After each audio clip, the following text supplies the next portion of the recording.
Hello friends, কেমন আছেন? তো আজকে হচ্ছে আমি সকালের জন্য আলু ভর্তা করতেছি। তো বাচ্চারা আলু ভর্তা দিয়ে ভাত খাবে। ওরা বলতেছে, আম্মু আমার জন্য আলু ভর্তা রেডি করো।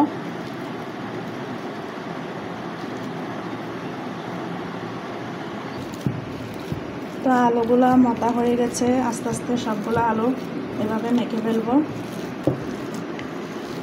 তো আলুগুলা যত মতবেন তত আলুগুলা সুন্দর করে ভর্তা হবে।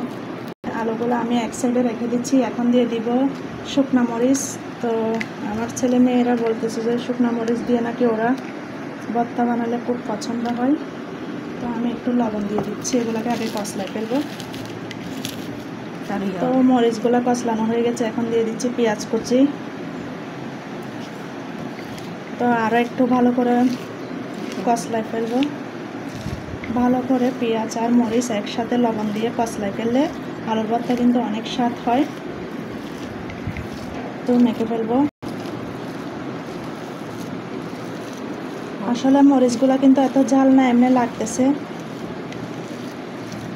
তো এখন সরিষার তেল দিয়ে দিচ্ছি,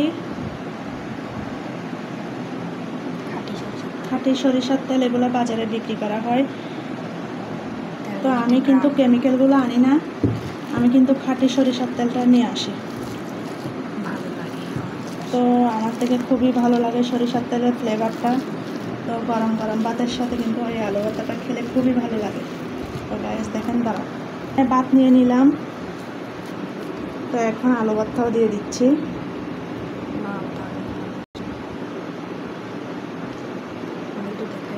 তো একটু দেখাচ্ছি ভাতগুলো। তো আপনারা সবাই কেমন হয়েছেন জানিয়ে দিবেন। ভালো থাকবেন, সুস্থ থাকবেন। আল্লাহ হাফেজ। এই পর্যন্ত ভিডিওটি